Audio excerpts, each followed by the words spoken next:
Okay, thank God Joe is finally awake after a month of waiting. Now we can finally finish this tier list up. Considering that we are never going to contact Bush again, should we get another fourth guy? What's up, my dudes? Are you serious right now? As serious as my saxophone skills, I love Lego Star Wars almost as much as I love the Oral Office. All right, we get it. Can we just get to the fucking list already? Okay, we left off at the Sandcrawler. This one is pretty good. It's an astonishing upgrade from the original from 2005. I'm thinking it's an A tier. I do really like the Jawas in the set. The interior is also really good. A tier sounds about right. This thing honestly just looks like a mountain of shit. While I like the C-3PO and Owen Lars minifigures, the Gonk droid in this set sucks. B tier, though. I'll admit that the Luke Skywalker minifigure in this looks terrible, but this is one of the better UCS sets that have been made. I'll put it in A tier. Next is the Slave one, similar to the Death Star 2. I think this set needs no explanation. This is an S tier set. Agree. Also, if I could just say a few words. The Boba Fett minifigure in this set is astounding. That arm printing supersedes the original Cloud City variant by a massive landslide. The Slave One model is perfectly minifigure scaled and looks amazing in its proper flying position. All right, and now to really polarize the list, the UCS TIE Fighter is a set where you either absolutely love it or you hate it. Personally, I love this set. The wings look elegant and sleek, and the black finish is perfect. Yeah, the wings are amazing, but the cockpit is too blocky for 2015 building standards. Yeah, what in the Kentucky Fried Fuck was Lego thinking when they designed this? There's way too many slope bricks used here. C tier, though, because of the wings being excellent. I'm confused. Didn't we already rank this one? That was the TIE Advanced, Joe. C tier sounds about right. Okay, let's just get it all out. This piece of shit that they call Assault on Hoth is an insult to the prestige of the Ultimate Collector's Series. This set's quality is too low to be an F tier set. I actually like the wall build. I took great inspiration from that wall for my own. Aside from yours truly, no one builds great walls better than Lego Star Wars designers. And that's where highlights of the set basically end for you, Trump. There's way too many Technic pieces showing on the inside of that wall. The Wampa Cave doesn't fit the fucking Wampa.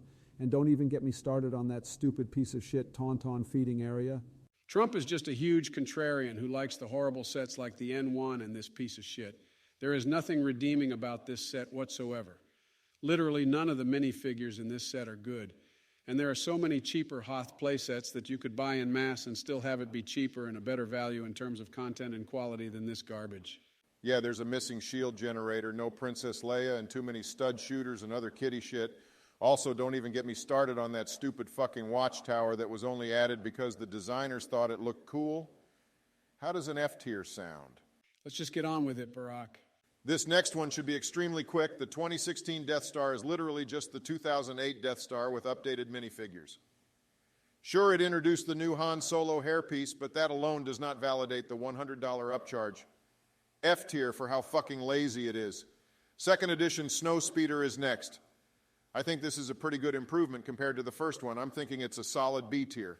Yeah, the set is much less flat at the front when compared to the original model.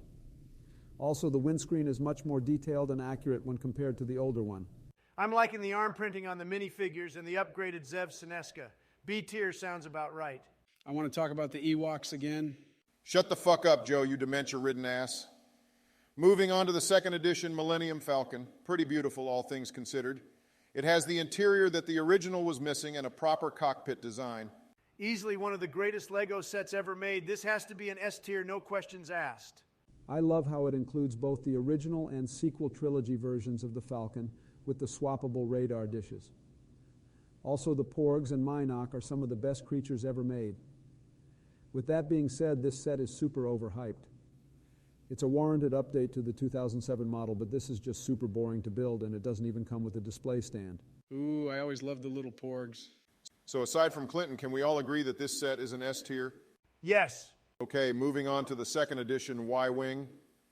This one is pretty gas, as the kids say today. It's massive enough to be a UCS model, but still fits minifigures and astromechs without them looking out of place. This is an absolute banger.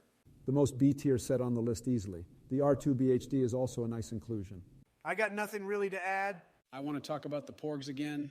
Joe, did you forget to take your fucking meds this morning? Next up on the list is the 2019 Tantive. Much better than the 2009 set. I'm glad this one includes Bail Organa, as well as good updates to the other minifigures from the previous set.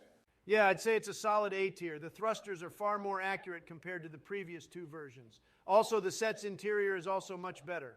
I'm not a huge fan of the abundance of stud shooters, but it's also not exactly a UCS set. However, it's still one of the better ones on the list. I'm good with A tier. Is Joe seriously asleep again? That's actually stupid considering he's the one who wanted this set on the list. Okay, on to the second edition Imperial Star Destroyer, a long-awaited and deserving upgrade when compared to the original set. It pairs well with the Tantive release the same year and looks great on display.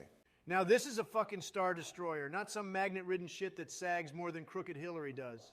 Keep my wife's name out of your fucking mouth. What was wrong with that? It's true. That's my wife you're talking about, you Cheeto fuck. Although you do have a point with the sagging on the original being a huge problem. It's much better with the newer Technic support. Although that price is pretty steep considering how many pieces you get. I'm going to be blunt with you, Bill. Price per piece doesn't mean jack shit. Most of that piece count comes from larger pieces that make up the paneling on the side. Lego could have inflated the piece count with smaller parts, but that would have looked worse as a finished model. Of course, $700 is a little steep in general for what's a gray space triangle, but the stand and the minifigures add substantial value to the set. Oh my God, Joe, can you just rate the set? Nobody here wants to hear you go on another tangent. I'm going to give it an A tier. The gap in the middle is much slimmer than the original, and the newer construction techniques surely make this an excellent set. It's absolutely an A tier. While it would have been nice to have an interior, the set is still great with its sleek design. I agree, this set is one of the best. Moving on to the A-Wing, it's a much smaller model, but still amazing. I've always been fond of the more simplistic UCS sets, and this is definitely one of them. The smoothness of the front is beautiful. I can't go wrong with the A-Wing. It's pretty good. All right, I think A tier is good. Okay, I think we all have a lot to say about this one. The UCS Republic Gunship was rightfully chosen from a fan vote as a part of the Gunship gang movement. I think the model is gorgeous, but I know you guys are going to bitch about the minifigures. Honestly, while it would have been cool to get a remake of Jedi Bob, that would have made no sense aside from appeasing the hardcore Lego Star Wars fans. Just because he came in the original set does not mean that he should have been remade for this. I would have loved a Phase 2 Cody in the set as well. I am glad that Lego eventually put him in the ATTE the following year, but it's still shitty that the minifigures in this set were not what we had asked for. Instead, we get a Mace Windu, who is barely an improvement from the 2018 variant, and that dumbass clone commander that doubles as a pilot because Lego thinks we're retarded enough to believe that they're the same because they're both yellow. While I can agree that the minifigures in the set are terrible, the actual set is amazing. The way the cockpits alone were built is astounding. Unfortunately, the set is shrouded with far too much controversy to justify it being one of the greatest. I'm thinking it should be C tier. C tier? Are you fucking kidding me? There is nothing redeeming about this set whatsoever.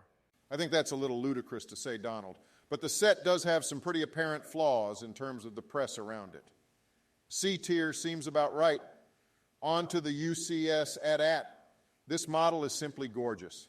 Easy S tier, if I could say so myself. This set is amazing in the fact it is perfectly minifigure scale and anatomically correct. The sturdy structure of the legs is also amazing. It's perfect in how it stabilizes itself. The screwdriver used to move the legs is real tedious. Why can't I just move the legs regularly? A tier, though, this set is a banger. This is an amazing set. Just keep it in S tier, Obama. Okay, on to the Landspeeder. I think this is a pretty good A tier for sure. I can't believe you actually think that. This set just shows that Lego is out of ideas for original trilogy UCS sets and their reluctance to do anything prequel related. This set is just so fucking boring that it's putting me to sleep. Well, it put at least one of us to sleep. Although Donald has a point in that this set was a response to the fact that the Landspeeder is so overdone in the regular scale that a UCS variant was inevitable. I like the set fine, but nothing about it screams excitement. I love the simplicity of this set, similar to the A-Wing. It has great curvature, an amazing C3PO minifigure, and that new windshield element is incredible. That stuff might be true, but it's very mid, to be honest. C tier, it's just so bland and uninteresting. I'll compromise at B tier. Next up is the Razor Crest. While I think that the Mandalorian is way too new of a property to get a UCS set, I like the scaling on this being perfect for minifigures. I especially like the blurg and the I have spoken guy. Are you seriously going to call Quill the I have spoken guy? That's worse than the fucking Jeffy Cop meme. With that, the minifigures in this set are pretty good, along with the amazing interior and exterior details. I think this is a good A tier. Yeah, the instruction manuals for this set make me want to puke. Why the fuck did they think Trump-faced orange would look good? However, the escape pod is amazing. The carbonite freezing chamber is excellent, and the cockpit is perfect. A tier is good for me. Okay, we're finally on to the last one. I really don't care anymore. It's a third X-Wing. Who gives a fuck? A 10-year gap between this set and the second edition, and it looks worse somehow? The cockpit is too small and the engines are too big. D tier. I don't care for this set at all. I don't think it's that bad, but it is super underwhelming. I'll give it D tier. I really don't give a shit about this set. Okay, I know it isn't even revealed yet, but where are we putting the Venator? Considering it has a new Captain Rex, easy S tier. The Venator is one of the most overdue Clone Wars sets to be remade. And considering the pervious level of detail on the gunship aside from the minifigures, I have no doubt this will be an S-tier set. Of course, Joe fell asleep. I'm looking forward to this set coming out. Day one purchase for sure if Michelle will let me get it. Obama out. Trump, are you going to do something today? Yeah, I got a 2007 Hoth Rebel base set I'm going to finally build. Better call up Monica then.